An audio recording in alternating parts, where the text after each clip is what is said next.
Ce podcast vous est présenté par Audible.fr. Vous aimez les podcasts ? Vous allez adorer les livres audio. Téléchargez-les et écoutez-les sur votre smartphone. Avec l'offre d'essai, le premier livre audio est offert sur audible.fr/slate.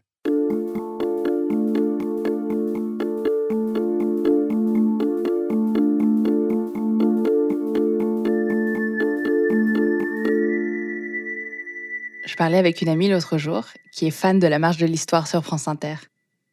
Et elle me dit « Je comprends pas ce qui se passe, j'ai arrêté d'écouter parce qu'ils se sont mis à parler hyper vite. C'est comme s'ils étaient tout le temps pressés. Alors moi, j'écoute plus. » Je prends son téléphone, elle avait enclenché sans le voir l'avance rapide. Je lui dis « Mais tu te disais pas que l'émission durait moins longtemps ?»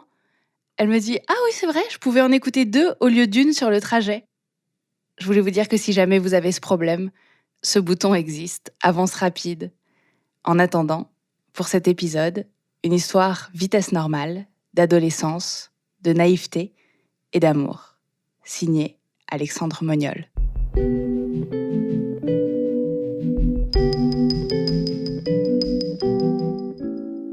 En 2010, je suis en classe de première et c'est le premier trimestre. Nous allons voir un spectacle de théâtre avec toute ma classe et nous sommes accompagnés de 3 professeurs, dont mon professeur d'histoire.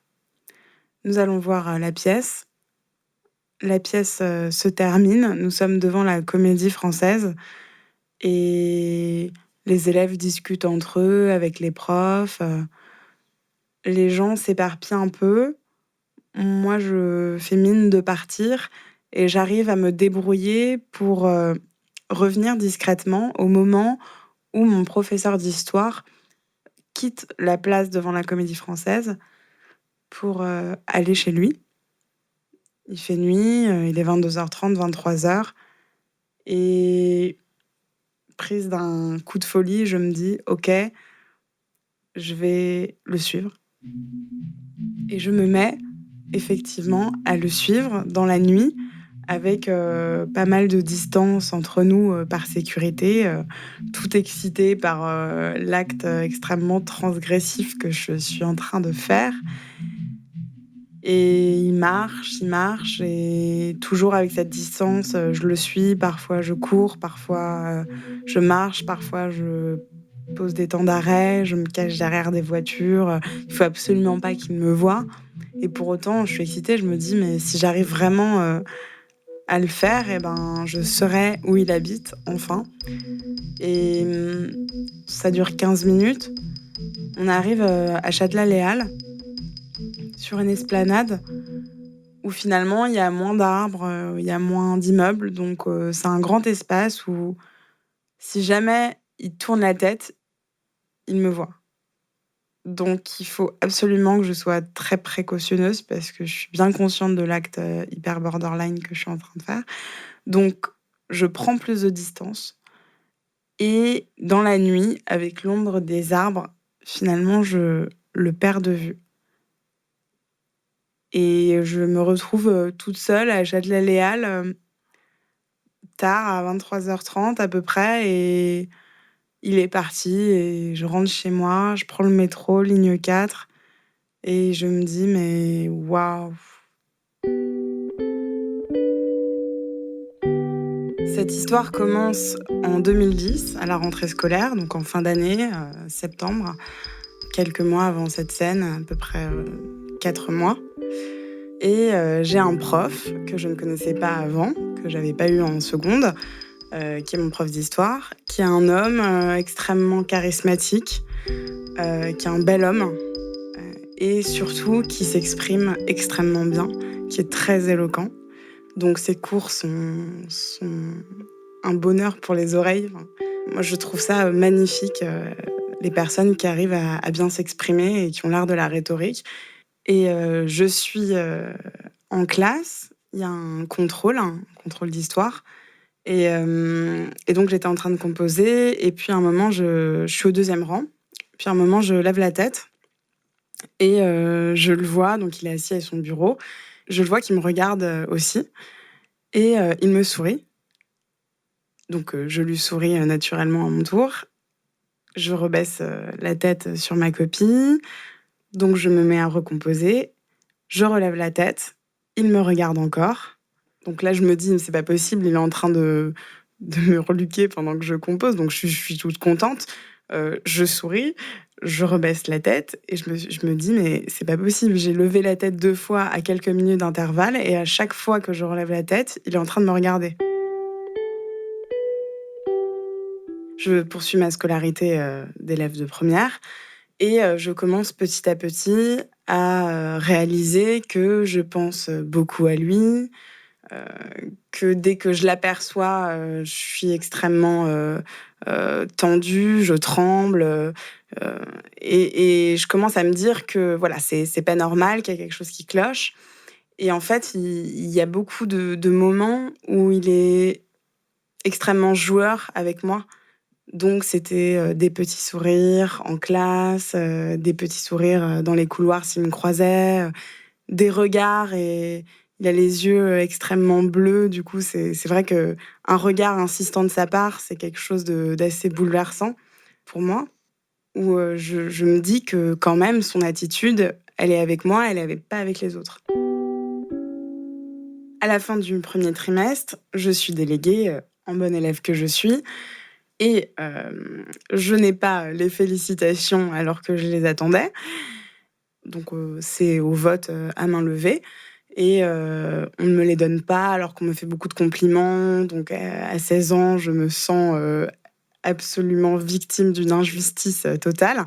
Forcément, il est là et à la sortie du conseil de classe, je suis avec mon ami, donc l'autre délégué et j'exprime fortement mon mécontentement, en disant: «Mais c'est pas possible, c'est injuste, telle personne, telle personne a eu les félicitations et pas moi, alors qu'il y a pas de différence, de moyenne, que j'ai une bonne attitude». Donc voilà, je m'exprime comme ça et il passe à côté de moi, il entend tout ça, que je me plains et là, il me regarde et il me dit, «Mais tu sais, l'important, c'est la reconnaissance des gens qui t'aiment». Sachant que, pendant le conseil de classe, il avait fait, beaucoup de compliments sur moi, et alors moi, quand j'entends, la reconnaissance des gens qui t'aiment, je me dis: «Mais, ah d'accord, c'est limite une déclaration, il est en train de me dire qu'il m'aime, en fait, d'une certaine manière». Et en plus, à ce moment-là, du coup, hem, j'écoutais en fait, je me nourrissais de choses artistiques auxquelles je pouvais, m'identifier. Donc, par exemple, j'ai découvert un bouquin qui s'appelle «La confusion des sentiments» de Stefan Zweig, qui est l'histoire, passionnelle. Stefan Zweig, écrit beaucoup sur la passion, d'une rencontre entre un professeur et un élève et je dévore le bouquin un soir en 1 heure et en fait, ça me permet, d'une certaine manière, de mettre des mots sur ce que je ressens ou en tout cas d'emprunter à un auteur qui sait probablement mieux le dire que moi. J'écoute, des musiques. Il y a une musique qui est vraiment, fondatrice pour moi. Enfin, c'est une chanson de Serge Reggiani qui s'appelle, «Il suffirait de presque rien». Donc il suffirait de presque rien, peut-être 10 années de moins pour que je te dise: «Je t'aime». Et voilà, parce qu'à ce moment-là, pour moi, la différence d'âge, c'est l'obstacle entre nous. Très souvent, il est au café à côté du lycée. Il est tout seul, il boit une bière, il boit un café et moi, dès que je le vois à ce café-là, je m'assois un peu plus loin à ce café-là, donc sur la terrasse, il est à l'intérieur et je le regarde. Soit je le regarde pendant des heures, soit je ne le vois pas de là où je suis, mais je suis contente parce que je suis au même endroit et donc quelque part, je suis proche de lui. J'ai une très bonne amie à ce moment-là, dans ma classe. Il faut que je trouve au moins quelqu'un, à qui en parler et je lui dis: «Bon, écoute, faut vraiment que je te dise quelque chose, promets-moi de ne rien dire» et je lui dis que je suis amoureuse de quelqu'un que tu connais, devine et elle devine tout de suite. Elle dit, «Ah oui, mais c'est, notre prof d'histoire, mais ça se voit, tu sais, ça se voit que qu'il t'aime bien» Et du coup, en plus, elle me conforte dans l'idée qu'il y a vraiment quelque chose de particulier entre nous, parce que c'est un regard extérieur avant même qu'elle sache que je suis amoureuse de lui. Elle me dit qu'effectivement, moi, il m'apprécie particulièrement. Mais elle avait vu, les sourires et puis surtout les commentaires en classe. C'était, voilà, des petites réflexions, des petites blagues, des clins d'œil et vu que j'étais tout le temps au premier rang, moi, il faut savoir qu'il y a pas un cours où j'étais au deuxième rang et où je n'écoutais pas. J'étais au premier rang, bloquée sur ma chaise, les coudes sur la table, la tête dans les mains, à le regarder. Donc quand il y a, certains élèves, parce que forcément, tout le monde n'est pas sous le charme, qui font, du bruit au fond de la classe, je suis plutôt du genre à me retourner, et à leur dire: «Mais chut, ils parlent, quoi». 6 mois après la rentrée, il y a un voyage scolaire qui est organisé avec ma classe, et avec, 3 profs référents, dont lui, pour mon plus grand plaisir évidemment. On part en avion pour l'Espagne. Et suite à ça, pour rejoindre, la ville où on prend un car qui dure 1 heure, et demie. Donc il est à la fenêtre. À côté de lui, il y a une de ses collègues qui est ma prof de français et moi, je suis à la rangée derrière avec un ami à moi et je me mets à lui poser toutes les questions possibles et imaginables sur sa vie privée et il ne veut absolument rien lâcher. Je pose, comme question, par exemple, «Mais est-ce que vous êtes mariés? Où habitez-vous?» Et il refuse, il refuse, il refuse. J'insiste, j'insiste, j'insiste. Je prends ça, comme une blague, en plus à la rigolade, donc j'insiste vraiment, sans me rendre compte que mon comportement est un peu borderline. C'est quand même, relativement étrange, de s'intéresser à ce point et d'insister à ce point pour, savoir, sa vie privée. Il y a quelque chose aussi que je voulais vraiment savoir, c'était son âge. Parce que pour moi, il avait, dans les, 37-38 ans. Il ne dit absolument rien. Au bout d'1 heure et demie, on arrive, dans la ville, en Espagne et je m'attends à ce que ce voyage, voilà, soit encore, des moments de complicité, tous les 2 et finalement, pendant ce voyage, il va être extrêmement distant avec moi et bien entendu, je suis dans l'incompréhension totale. Je suis perdue. Alors ce voyage est assez terrible pour moi parce qu'en plus, je ne peux pas en parler autour de moi. Alors j'ai certes mon amie qui est dans la confidence, mais en même temps, je suis un peu gênée, j'ai pas envie, de la gonfler trop avec ça, d'être en boucle parce que moi, dans ma tête, je suis en boucle. Donc j'essaie quand même, voilà, d'être assez, discrète par rapport à ça. Donc moi, je vais être en demande, bah, d'attention, des attentions qu'il me donnait avant, qu'il va pas du tout me donner. Il va être plutôt avec les autres profs, et en fait, voilà, j'ai des souvenirs où parfois on se balade dans les rues et bien évidemment, je suis jamais très loin et j'avance vers lui, je lui pose des questions, il me répond gentiment, en me souriant, mais voilà, c'est différent d'avant. Il part, vite, il y a aucune, pendant ce voyage, je suis une élève comme les autres. Un soir, on est à table à dîner, il y a d'un côté les élèves et d'un côté les profs et à un moment, les profs, ils sont 3, nous demandent, à notre avis, qui est le plus âgé et qui est le plus jeune entre les 3. Sachant qu'on savait, l'âge de notre prof, de maths qui avait 40 ans.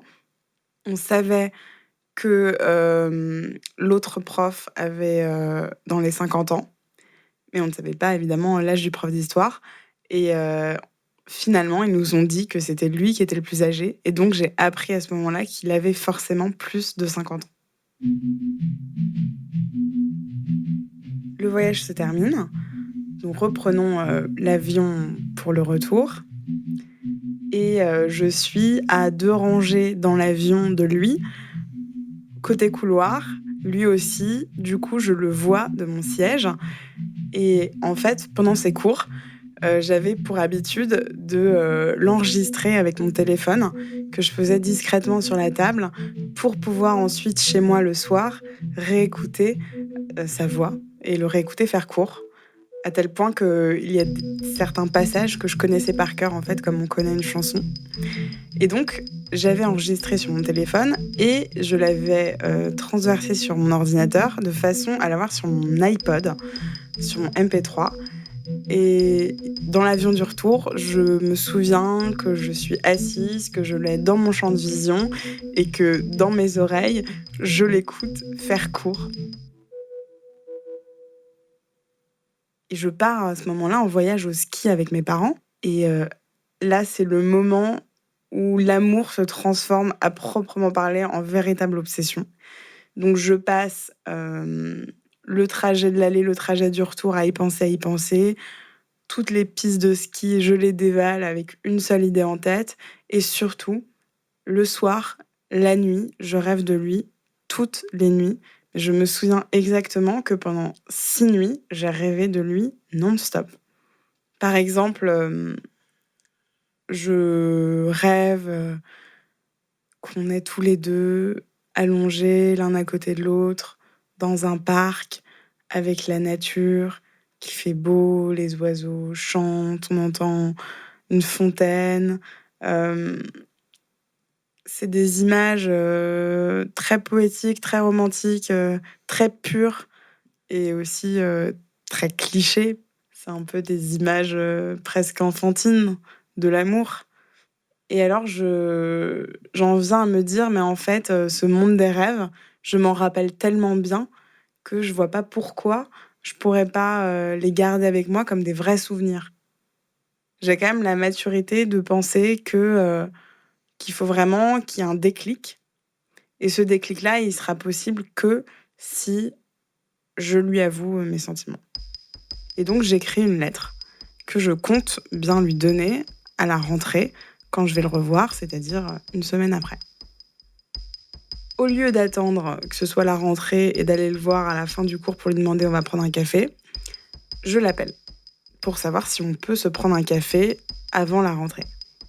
Et il y a toute l'attente de « Ok, je l'appelle », numéro que je connais évidemment par cœur. Et je suis dans le froid, dans le Jura, un soir, le téléphone dans la main. Et je me dis « Ok, Sarah, c'est parti, appelle-le, on y va, on va lui proposer un café ». C'est un moment où mon cœur bat à 100 000 à l'heure. Et je l'ai au téléphone, il répond. Et je lui demande « Monsieur, est-ce qu'on peut se prendre un café ? J'ai quelque chose à vous dire. » Et il me dit « Écoute, on se verra à la rentrée. Oui, on prendra un café à la rentrée. » Il ne m'en demande pas plus. Donc je raccroche et rendez-vous pris pour la lecture de la lettre à un café.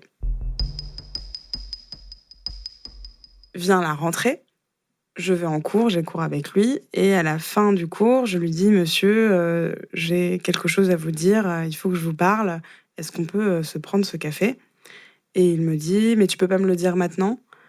Et je lui dis « Ah non, je suis un peu étonnée de cette question, parce que j'ai l'impression qu'il le sait déjà. Pour moi, il sait très bien de quoi je vais lui parler, c'est évident que je suis amoureuse de lui. » Je lui dis « Non, je peux vraiment pas le dire maintenant, on se voit au café. » Il me dit « D'accord, alors rendez-vous au café à 18h. » Au café à côté du lycée, café où je l'observais longuement pendant des heures.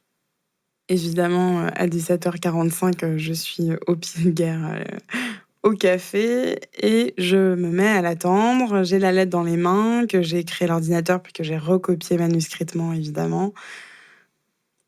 Et 17h50, 17h55, 18h, toujours pas là.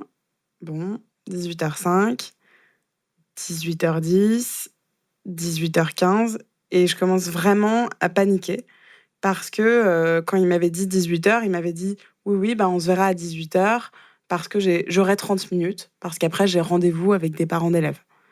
Donc quand je vois qu'à 18h15, il est toujours pas là, alors que le rendez-vous va durer que 30 minutes. Déjà, pour moi, 30 minutes, alors que je dois tout lui avouer, c'est court.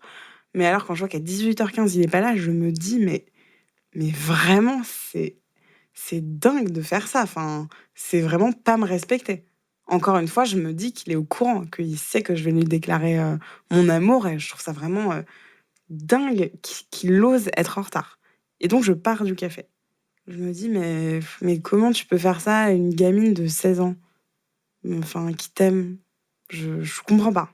Et pour repartir chez moi, je repasse devant le lycée et en fait, je le croise sur le chemin qui allait vers le café et il me dit: «Ah bah, excuse-moi, j'avais un truc à régler, c'est bon, on y va, on y va, on y va». Mais à ce moment-là, il est 18h20. Je me dis: «D'accord, donc j'ai 10 minutes pour que lui déclarer mon amour, OK, d'accord». En plus, j'étais plus préparée parce que je m'étais dit: «Bon, bah, d'accord, ça va pas se faire». Donc on arrive au café, je commence à bredouiller, quelques phrases banales. Il me regarde avec ses yeux bleus, avec son petit sourire, il est en face de moi et il me dit: «Bon, je t'écoute».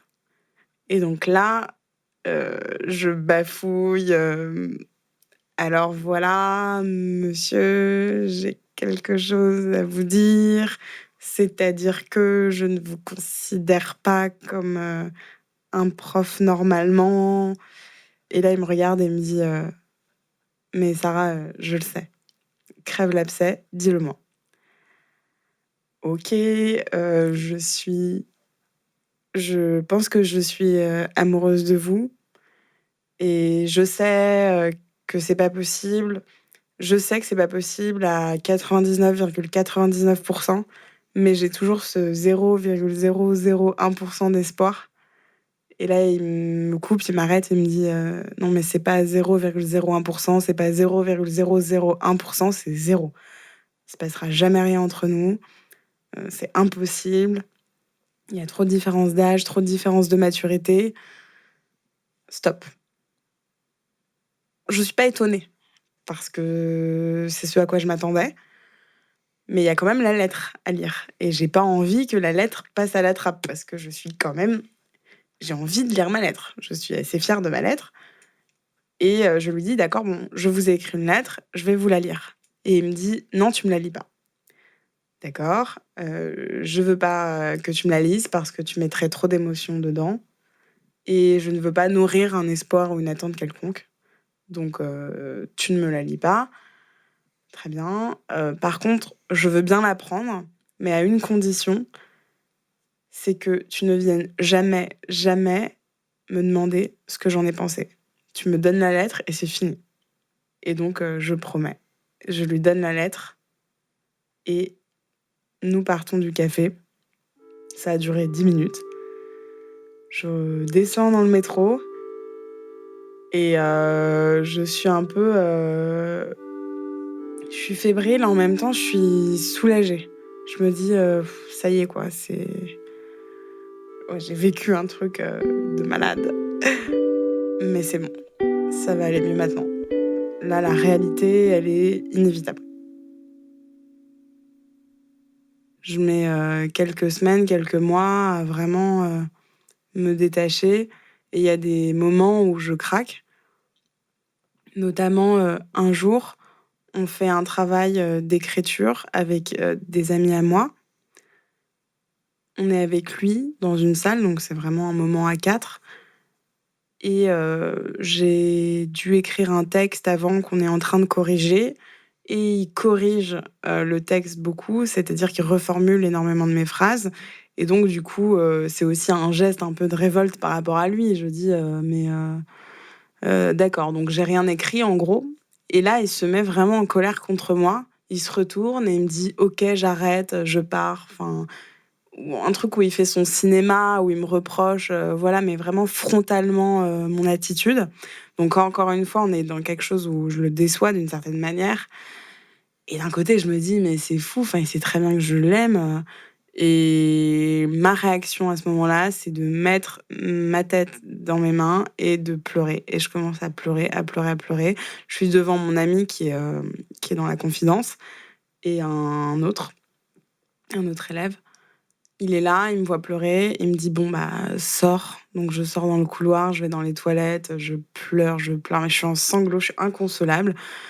Mon amie, vient me consoler, elle me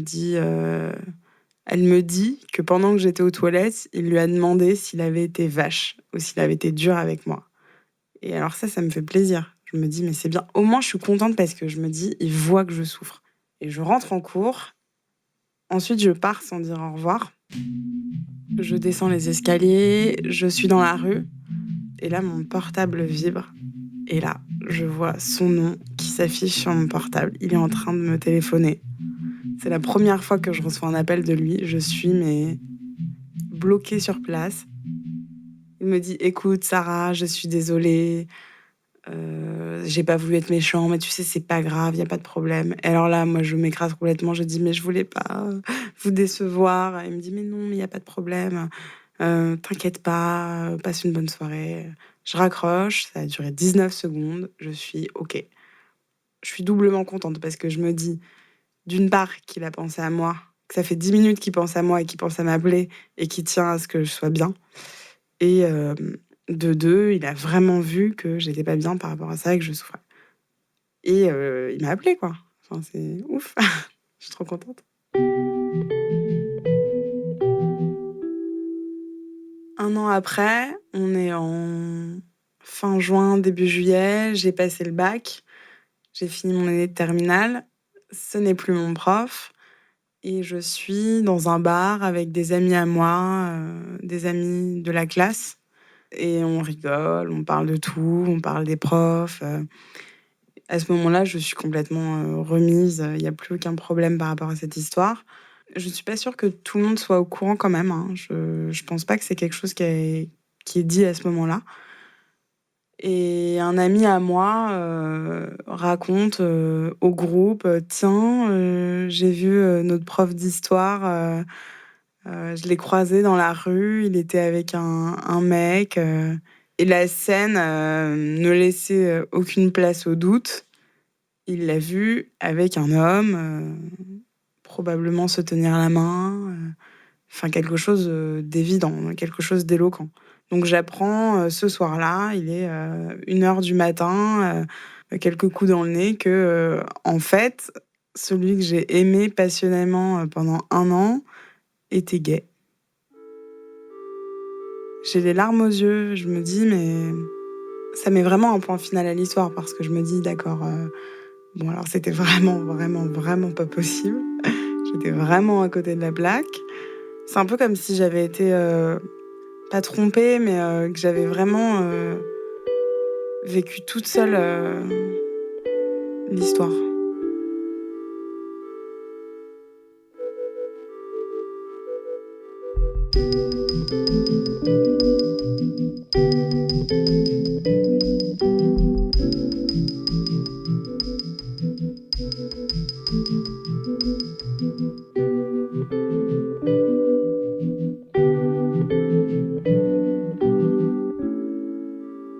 Cet épisode était signé Alexandre Moniol, la musique a été composée par Maxime Daoud et le tout a été mixé par Jean-Baptiste Aubonnet.